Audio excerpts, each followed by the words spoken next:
this meeting before, and all I know is it has something vaguely to do with the register. So I assume you're all really smart and like watch YouTube, and I shouldn't give my old slides. I should like go forward and do exciting things. And so I stuck a whole lot of all things political economy slides towards the end of my talk. All right? So I don't know if that's what you want. You're all looking a bit tired now, so I can't tell if you're be excited or terrified. So what I propose is that I have a 45-minute talk, and this is an hour slot. So if anyone's confused during the talk, go ahead and raise your hand. And I promise the others of you, I won't spend too long on one question. But that way I can tell if I'm going too fast or too slow, and maybe we'll skip all the political economics at the end, economy at the end. But maybe we won't. Maybe we'll do all the slides. All right? You ready? Early in the morning. They gave me early in the morning. It's okay. All right. So is AI the master? That's the first question I want to ask. And the reason I ask that question is this robot. Anybody want to guess a year here that doesn't already know? 1993 or 4. I don't know. When I was working on this robot, the hand and the arm weren't yet connected. But even when this picture was taken, the body and the brain were not connected, okay? Nevertheless, while I was working on the robot, so I was sitting next to this robot trying to get the brain to work. It turned out it wasn't properly earthed. But anyway, this is MIT. But the thing was that people would walk up to me and say, oh, it'd be unethical to unplug that. And I was like, well, it's not plugged in. And they'd be like, well, if it was plugged in. I said, well, but it doesn't work.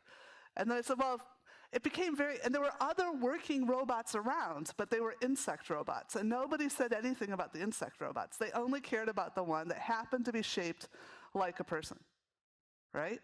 So I had this question, which the robot's named Cog. Why does anyone think Cog is a person? And they were proud of it. They were proud of the fact that they knew this, that they could generalize from feminism and civil rights to realize that any chunk of things that's kind of shaped like that might be a white male, right?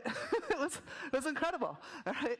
So now, much flash forward into earlier this year, it's amazing what's going on with AI ethics. I can't believe this was still this year. This is February of this year. I was at a conference run by actually very good philosophers, although it had the most ridiculous name, Robophil.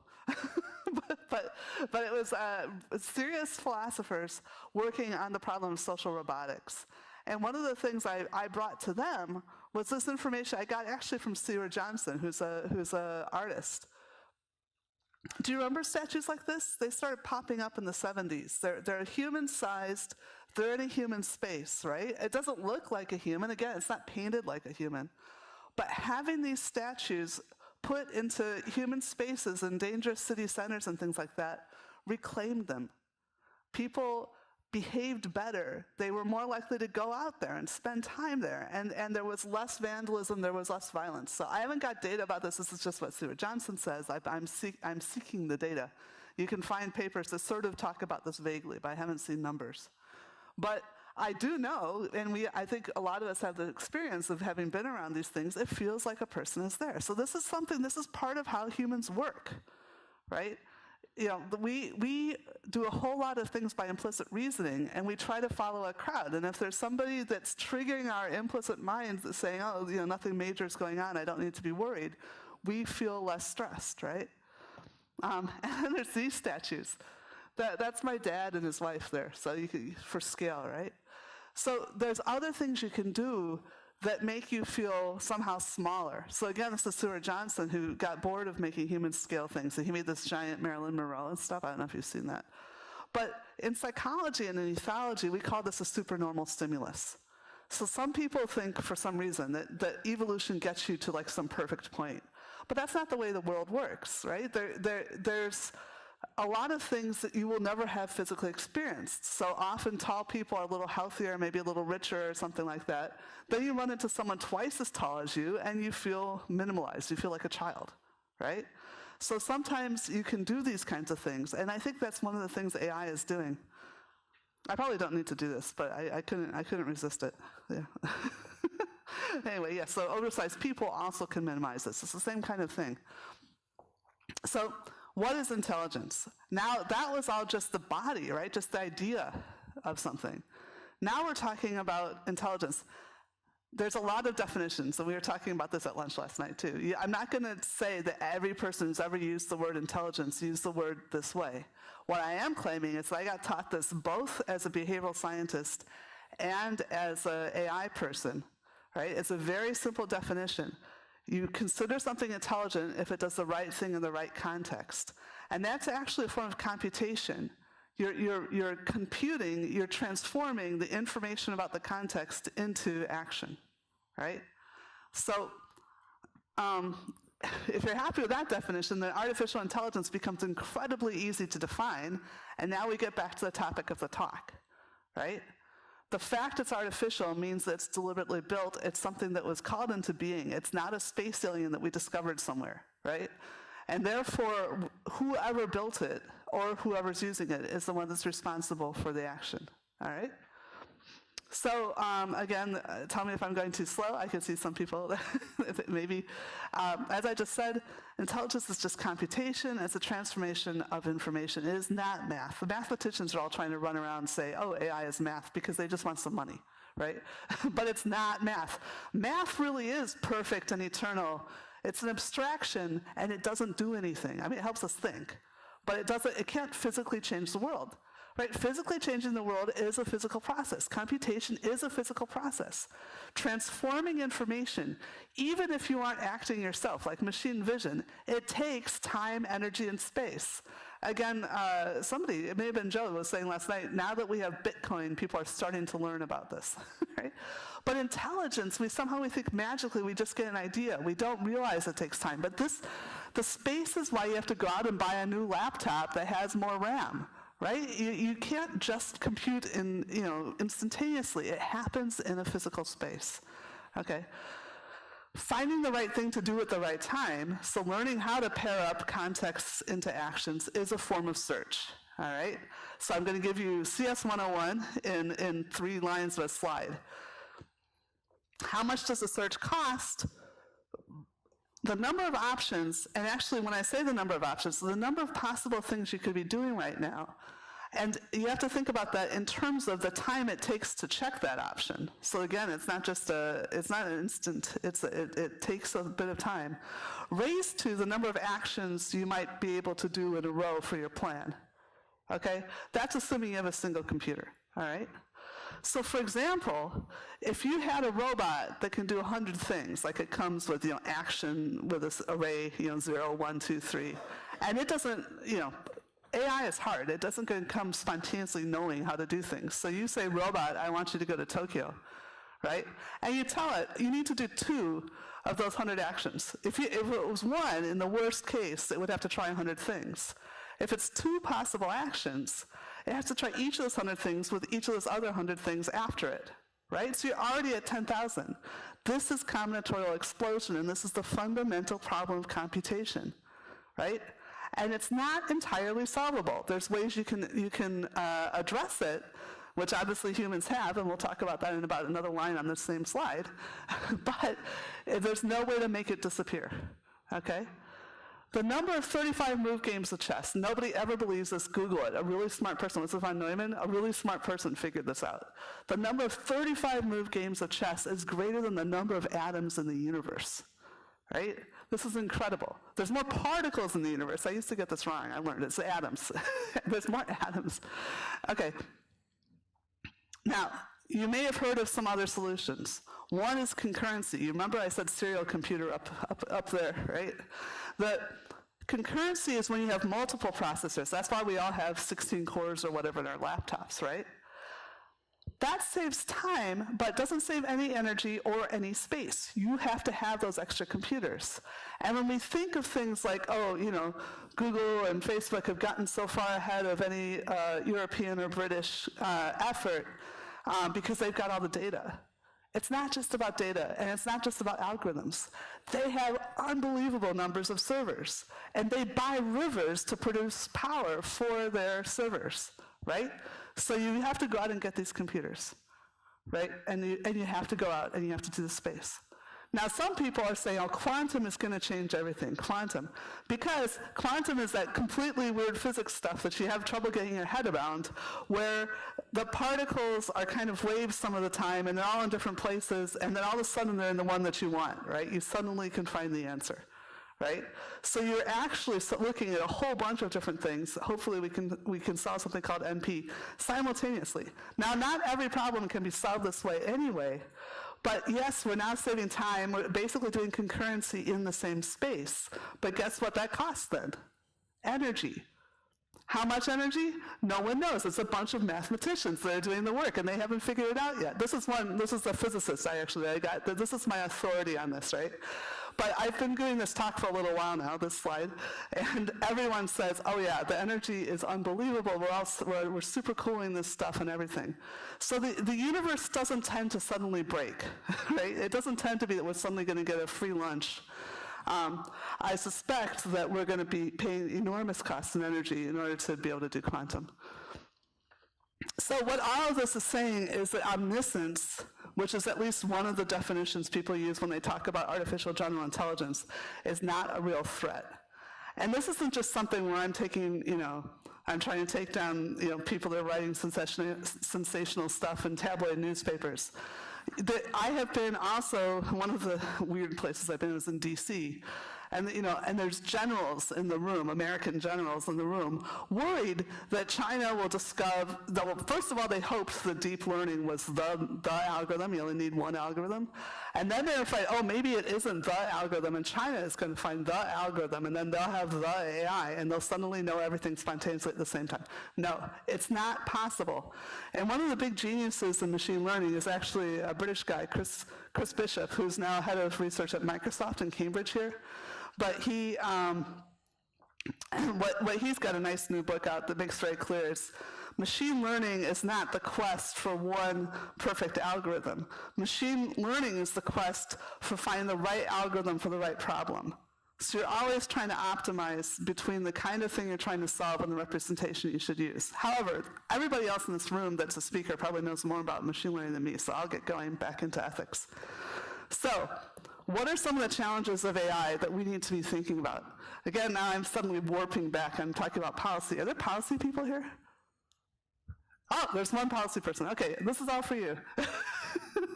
Now, there's going to be a bunch. Because what I thought was most of you guys are actually going to be people who run companies, and you're going to want to know what I've been telling the policymakers, because it has to do with how you're going to be regulated. So I will get a bunch of slides on that before the political economics, which we might not do. Anyway, people are really worried about the fact that in America, through the private sources, and in China, the public sources, although now the EU is also making big investments too, that how does the rest of the world handle the investment that we've seen in these other countries? Also, there's a problem that AI seems to cause social disruption. One thing, and this is, I would hope, good, but we can see either as good or bad, especially depending on what kind of government you have, is that individuals are incredibly empowered, right? They can go out and find out how to, make bombs or find a good coffee shop or whatever, right? All that stuff is available to them. And the reason I say ICT here is a lot of the disruption we see is about getting that computation from other people onto our phones. Right? So we suddenly have access to information we didn't before. So that's the information communication technology is as much a part of that as the AI, although the AI helps us find it. Right? So the empowerment of individuals and the dissipation of distance. It's not that distance doesn't matter. Again, it's a physical process, but it reduces the cost of distance and the advantage of distance. And so that has led to concentrations of wealth in business. One of the things that's really frightening us right now about the small number of companies with this huge amount of information and power. Right? But also, I think one of the bigger problems is that we're communicating all this wealth, information, and power across national borders. And that in itself, I don't think is a bad thing, but it makes it harder to govern. And one of the fundamental problems we have right now are things like inequality, which are indicative of a problem, a shortfall in governance, because we can't redistribute. So you don't expect, we have never been very good about redistributing across national borders. And then, of course, there's this other thing, which is the very rapid formation of new social identities. And again, that can be very good, it can be useful and helpful, But if it breaks apart communities, then the communities become more disrupted, right? There will always be advantages to geographic community, like, it matters if your neighbor's house catches on fire, and matters if your neighbor's kids have measles, right? So we need to at least keep some kind of connectivity and coherence to our geographically local societies. Okay, so advantages in Europe in general, not necessarily in the EU, but in this continent, is that there is a lot of diversity in social mobility, right? And that can lead you into being very, very innovative. Depending on who you read, it seems like everybody thinks that we're the Eurozone.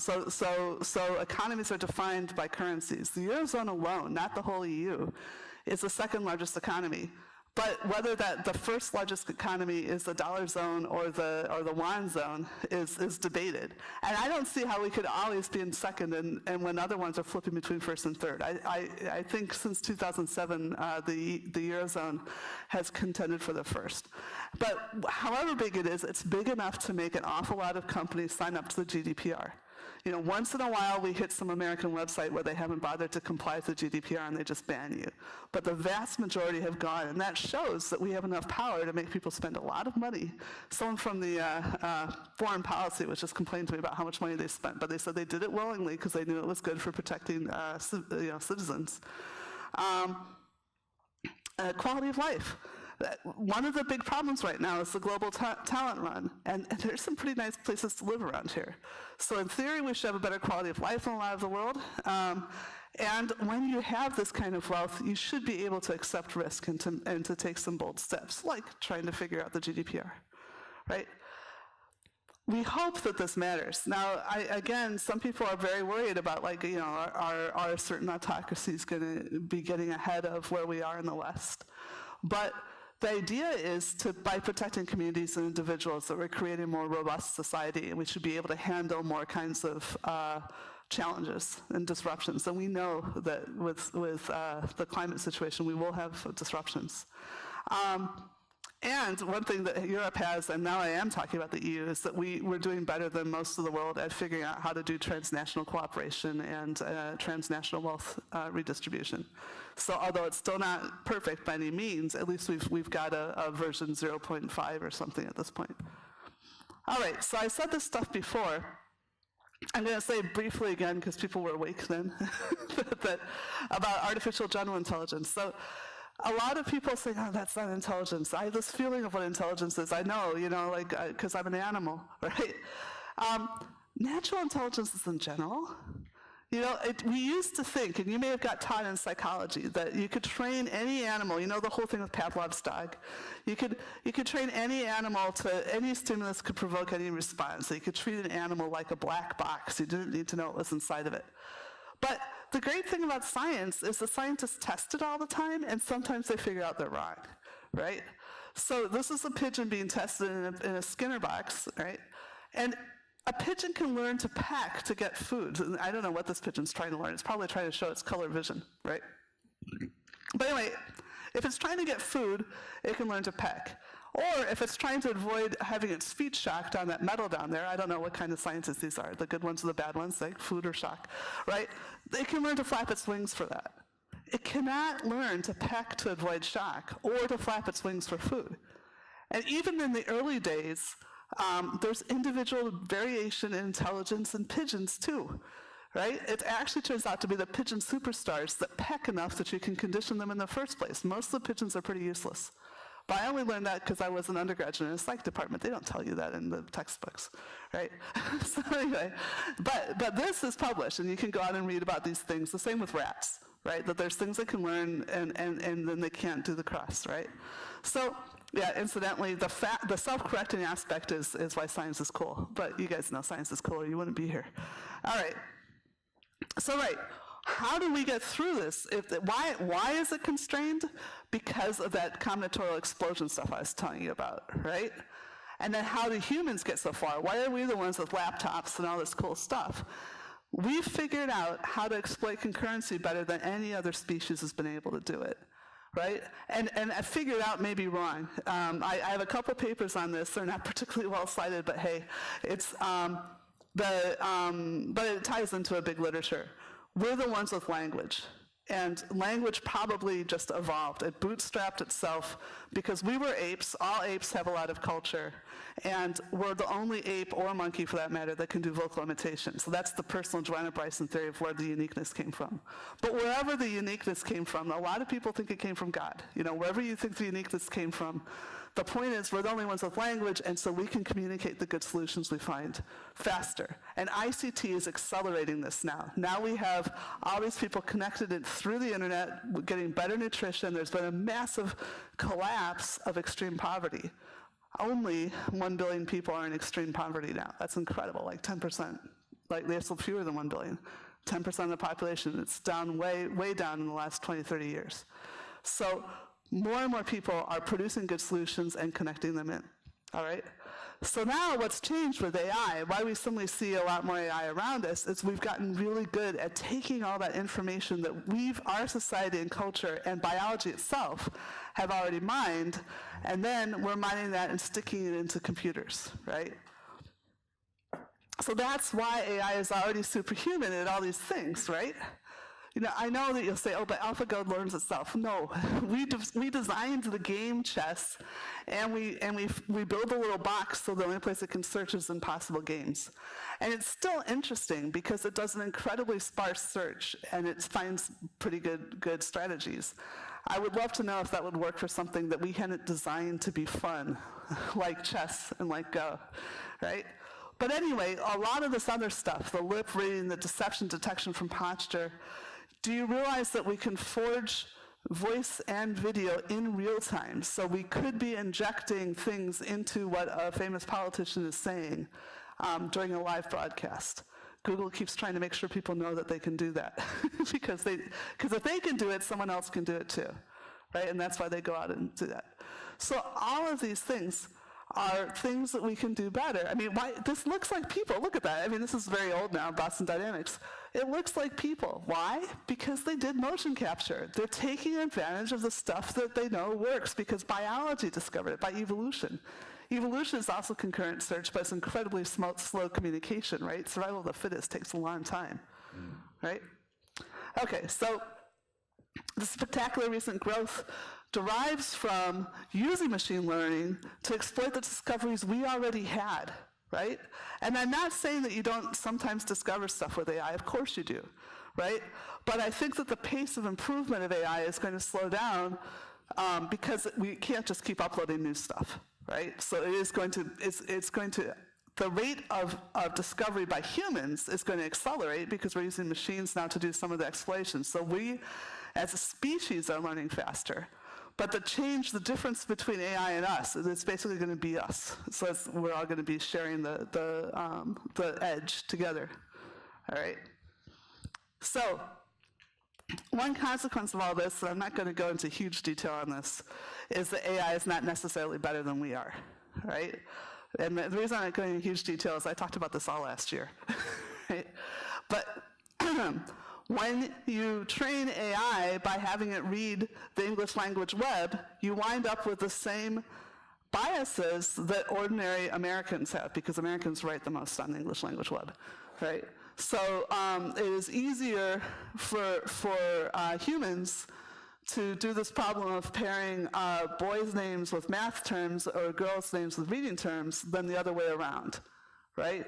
That should be, you know, in a perfectly neutral world, these should be equally easy tasks, but the world isn't that equally easy. It's much easier to do the boys with math and the girls with reading. And it turns out that if you use word vectors, which I'll show you on the next slide what those are, but basically if you just count words, and so you haven't had any experience of the world except for that you've only read language, you come up with the same terribly sexist attitude. Also, there's some racism. But I want to stick with the sexism because this is something interesting. This y-axis over here is these terrible sexist word embedding things that tell you that girls are more into reading compared to boys or whatever.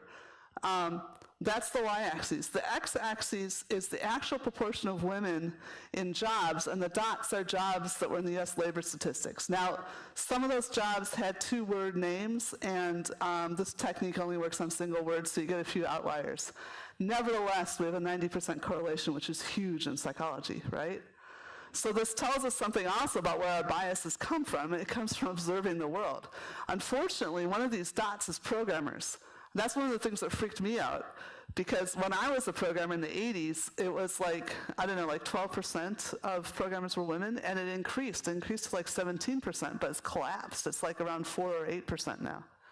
But anyway, so we discovered a lot of things about bias, but that's not what this talk is about. This talk is about regulation, and I've only got about 15 minutes left, despite that you haven't asked any questions. So I don't think I'm going to do a lot of political economy at the end. I'm sorry. You can ask me during the Q&A.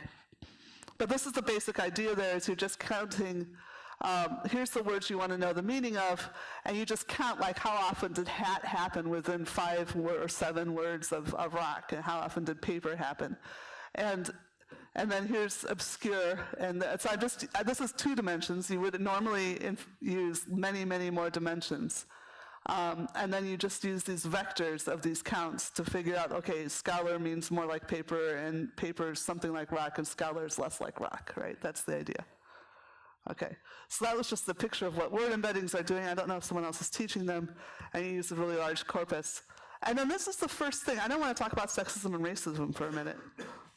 Just by doing that simple thing, you can look at, okay, you have flower words and insect words and pleasant terms and unpleasant terms, and you get this absolutely gigantic. So what is D? D is the distance between the means of, like, how long did this take versus how long did that take versus, well, those two summed, versus how long does this take and how long does that take summed, right? So so you have 2 distributions, and they have their normal distributions of results of how long that took, or where the word embeddings were, the cosines, one or the other. And that means that more than one standard deviation away, like hugely significant, right? With just 32 participants, or with just 25 words, also even larger, further away, right?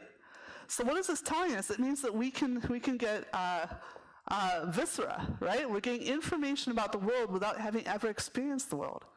And this is some of my evidence of what I was showing you, that human culture has collected computations, collected the output of computations, collected knowledge, and it just sticks it into, like, language and things like that. And we can get this kind of information without knowing what the words mean in some other sense, right? Just by doing counts, right? So one thing to warn you about, when people say, oh, don't worry, we'll never have computers that are as empathetic as humans, or as dexterous as humans, or things like that. I don't think there's any individual skill that we can't do with AI. Arguably, you know, Amazon is being empathetic when it's figuring out what's the album that you'd most like to listen to right now, or books you'd most like to buy, or whatever.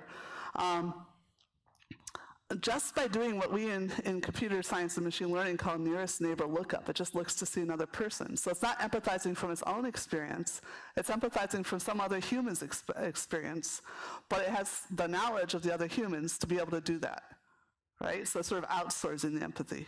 Does that make sense? All right.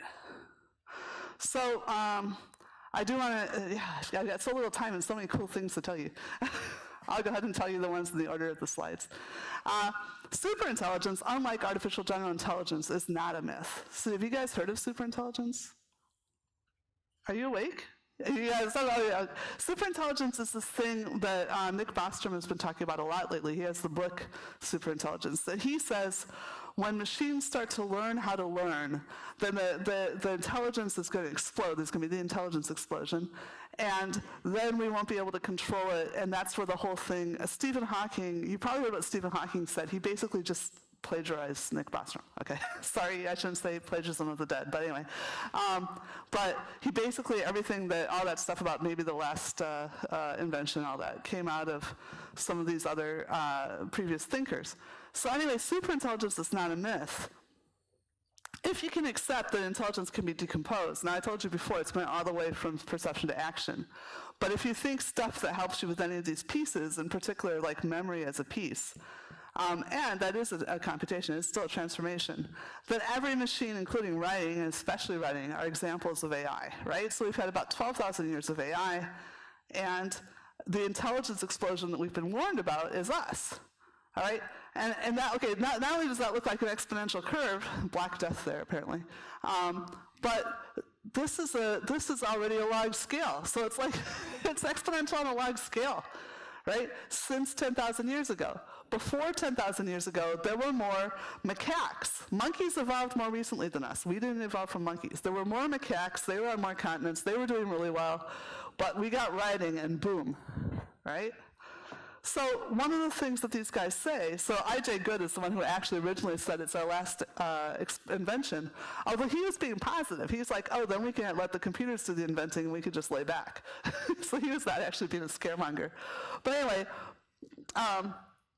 one of the things that Bostrom has pointed out as a problem with this is that there's unintended consequences. So even if we program this stuff really well, we, yeah, I'm just realizing what I really need to do is get to the regulation. I will in a minute. Okay. Even if we program this really well and we maintain what the main goals are, the machine may discover ways to achieve the main goal that we don't approve of. So you set up a machine to organize your office and it turns the entire planet into paper clips and you go, damn, right, that's terrible. All right. So we do have unintended consequences. Nobody actually sat down and said, hey, if we get writing, we can wipe out all the large mammals, which we were already pretty good at that before we had writing. So language probably helped, right? But really, once we got writing, we started getting very good at taking out the other animals and increasing, basically transferring the biomass. And actually, there's actually more biomass on the planet now than there was before the Industrial Revolution. So we put fossil fuels and stuff into more biomass, but fewer species. And this is like a decade old now. But the green dots are the only thing left that's wild. This is us, and this is our cows, right? So yes, that's an unanticipated consequence. Yeah, we're the paper clips. And of course, we have these other unanticipated consequences in terms of things like climate change. Okay, can we control ourselves, right? And this is where we're going to come back into, can we regulate AI? Well, yeah, of course. Oh, it's a little dark. Oh, well, sorry. This is my picture. I took that picture. I think it looks very Doctor Who. Anyway, architects, when they're at school, undergraduates, they have to learn laws, they have to learn policy, they learn to negotiate with governments about where you put a building. They have to get licensed, the building has to get inspected. All kinds of things have to happen. Why do they learn all this stuff? It's because a few centuries ago, we got tired of rich people just building buildings anywhere and then having them collapse on us, right? So we got organized, and we noticed that if you put the building in the wrong place, it can mess up all the traffic and everything, right? So we got together, we got our governments to take care of this, right? I think at this point, ICT systems are falling on people and affecting everyone, right? Some of them we know, like if you have a driverless car, we know that's dangerous. But other ones, you know, like these things are just supposed to be toys that then change the entire political landscape. We didn't see that coming, right? Or some of us didn't see it coming. Some people did. You can find people predicting this stuff decades ago. But our field does need to mature just as the architects did, and I do think we're going to get more licensing and things like that. And people say, but won't that slow down innovation? But again, I do enough evolutionary biology. Believe me, you don't want just like a bunch of dice throws. You want successful, sustainable innovation, right? You want to be able to have, you want to have a company that lasts, right? It's not just speed to market, it's being able to like employ people long enough to make a difference in the world, and as a side effect also to have, you know, children and things like that, right? So what matters to all this is human accountability, and people say, but can't we build a machine to be accountable for us, right? It might let it take the decisions. The problem is that our entire system of coordinating ourselves, and remember, these are artifacts, we are the original instigator.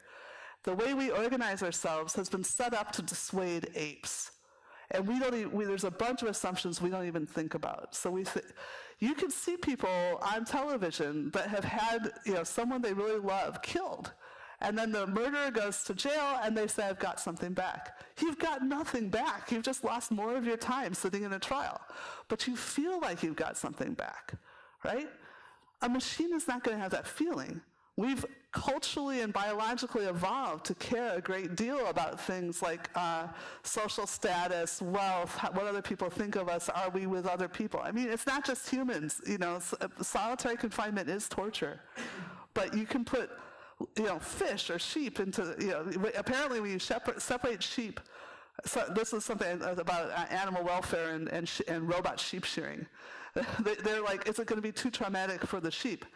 The most traumatic thing for the sheep is being separated from the rest of the flock. And then it doesn't matter, robots, whatever, who cares, right? They're already terrified. And with guppies, they just die. They die of fright when they're separated, right? So it's, apparently, that's why I learned that from a guppy guy, Ian Cousin. Anyway, safe, secure, accountable software systems are modular. So maybe, and I don't even believe this, but I don't need to argue it. If you could build AI by uploading brains or something, right, and scanning stuff in or evolving for 2 billion years or something, maybe you'd get something like a person. But that isn't something that we can maintain and design. So it doesn't make sense to talk about that kind of suffering, to talk about like being excluded and that you'd mind being in jail. No machine is ever going to mind being in jail. We're not going to build those kinds. You could build a robot and you could put a module in it that blows up a bomb if it hasn't seen a person for 5 minutes. And you could say, well, that's worse than human suffering, but it's not the same kind of gestalt as loneliness. And someone could just take the bomb back out. Right? It's not like you can't take that. I mean, apparently some people are sociopathic, but you can't easily take that out of a human, right? So there's no penalty of law against an artifact, including shell companies. This explains why shell companies are, there's been an overextension of legal personhood into companies where the person who's in control isn't the one who goes to jail if something goes wrong, or that isn't the one that loses their money if it goes bankrupt, right? So we can already see this corroding our societies even without fully AI things happening, right? And if you're interested in this kind of stuff, it's my only law paper, and I'm not a lawyer, but the other two guys are. Okay, but this was a nice paper that came out last year. So in the worst case, artificial intelligence is as inscrutable as humans. A lot of people are like, oh, we can't have deep learning and have accountability. No, that's rubbish. Right? Nobody goes to a bank and says, what's going on with your accountant's synapses, right? So we don't need to know what the weights in a deep learning module are doing. Yes, you can talk to witnesses, but again, that means that you're trying to guess diligence based on empathy. And empathy is a terrible way to do this kind of stuff, to do ethics, because we're more empathic with people who have more similar backgrounds to us. So it's a meaning of exclusion, right? What we can do instead is actually have transparently honest accounts, right? So we can go through and check, how did you do your software engineering process? What data did you use? What was the provenance of the data? A lot of people are not careful about this. If you just download stuff from the internet, who knows what could have been stuck into it? But if we start being careful, like I was saying with the architects, then we can go back and say, I know this is the data I used, this is why I used it, I can account for this, and I can prove that I was doing due diligence, all right? So I could see that I'm running out of time, so I'm going to go through a couple, I think I might just get off the slides. The most important point is that if you think about driverless cars, right, just to prove this point, you think about the people that have been killed by driverless cars. Within a week, it's been in the newspapers what the car saw, how it interpreted what it saw, right? Why it was built to interpret what it saw that way. And we're all able to assess that. Why? Because car industry is already well regulated, right? And if something goes wrong, it's either that, if your car goes into the tree, and it was because you were drunk and you shouldn't have been driving, then it's your fault. If it's because the brakes failed and it's known that the car company, you go and explore, and the car company hadn't done the brakes right, the car company's at fault.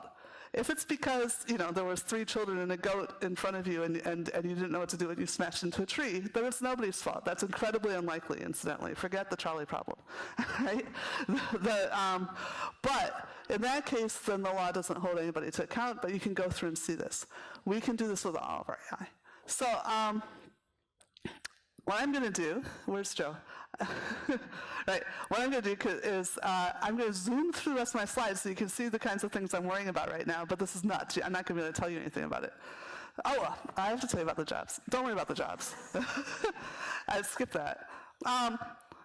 There's more AI than we've ever had, and there's more jobs than we've ever had. So it's not the jobs themselves that are the problem, but we may still be increasing inequality, which is another kind of problem, because anybody can get trained up using AI, or they don't even have to get trained up. They could just make the machines work. So this is an example. One of the things that's actually in the David Autor paper is the fact that there's more human bank tellers now than there were before ATMs. Okay, why? There's actually fewer human tellers per branch, but that made the branches cheaper. And people liked having local branches, so there's more branches, and now there's more human tellers. And they actually get paid more because the easy jobs are done by the machines, right? So that should be great, right? But fortunately, I was out talking to the Royal Bank of Scotland, who were perfectly happy to have this on the record. They were having this conversation with me. It's not only that there's fewer tellers, but because there's fewer tellers per branch, there's fewer of the high-paid branch managers. And that's one of the things that affects this thing, the wage differentiation here. If you don't have, hierarchies. And, The Guardian just had a great paper about how Amazon was smashing down all of the salaries, the hourly salaries, all the hourly wages at Whole Foods now that they've bought it. And they had that last week in the morning. And then Amazon announced that they'd gone to $15 minimum wage, and that wiped the other page off the front page of the app at least, right?